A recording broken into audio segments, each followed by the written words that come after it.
Welcome back to the Sprinkler channel. Today we're going to be talking about the Hunter PGJ and how to choose the best nozzle for your needs, alright? And so make sure whenever you grab the PGJ that you also grab a set of the different nozzles that comes with each head, okay? And then you're going to want to make sure that you have the Hunter adjustment tool, alright? This guy right here. You need that one so that way you can do what we're about to do, okay? So when you get the Hunter PGJ, you can use the slot, the pull-up slot here on the side. You can see it right here on the side where PGJ says Hunter PGJ on the side. You'll see elongated slot. We're going to use the tab part of the adjustment tool. Insert there, turn it about 1/8 of a turn. It'll catch on, and then we can pull the head up and see the nozzle right there, okay? So with that, we're gonna have to grab it either like this, or what we can do, might make it a little bit easier, is just unscrew the head, and then we can just grab the bottom of it. It might be easier to work with in this position.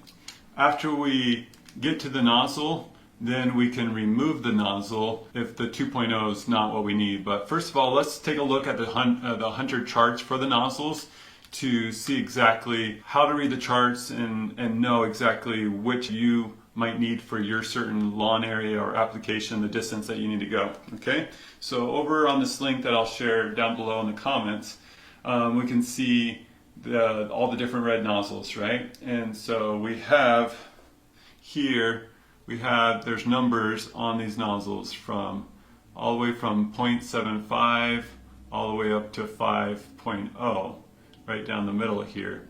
And as we get to the higher numbers, that's going to let out more water. So these are all your different option nozzles.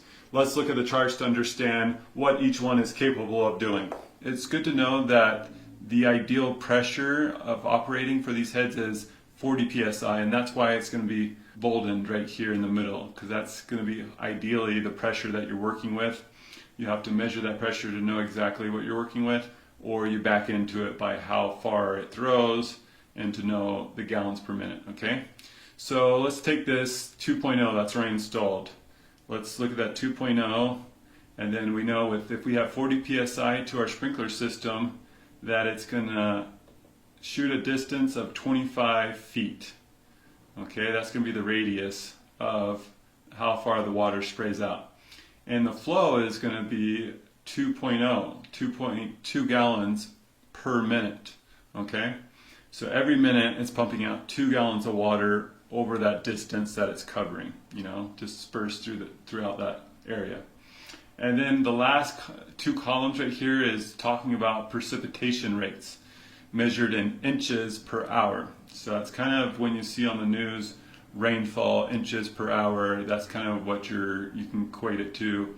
And then the two columns, one's if you have a pattern where you have 4 heads in a square pattern, that's what the precipitation rates that you're going to get, the 0.6 inches per hour in that area of lawn.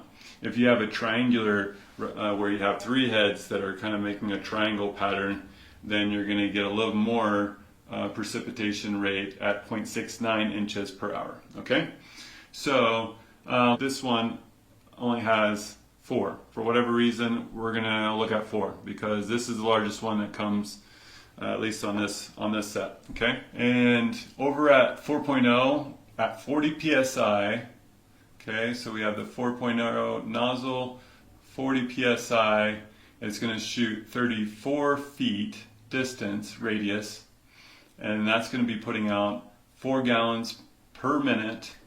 And then precipitation rates, square pattern 0.67 inches an hour, or triangular pattern 0.77. Okay, so you can start seeing as you put on makes a big difference whether you're putting out 4 gallons per minute or putting out 2 gallons per minute, and that all goes into your design. So with that said, let's say we're going to be switching, we need 4 gallons per minute. We're going to be covering that 34 feet, and to get a good watering to that large area, we need to up it and have that 4 gallons per minute. So this is how we're going to take out the nozzle in the slot with the arrow, we're going to put the hexagon end of the adjustment tools down in there, let it rotate all the way to the left so it doesn't turn on you, and then we're going to back out that screw going counterclockwise.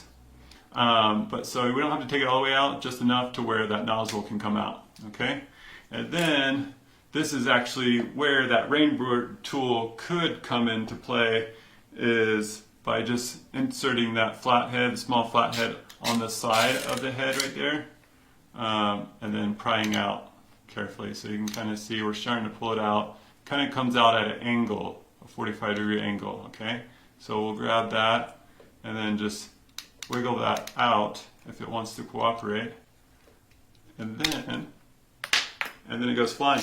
Okay, so now that we remove the 2.0 like that, okay, we'll put that to the side, and now we just have that 4.0. We're going to twist it.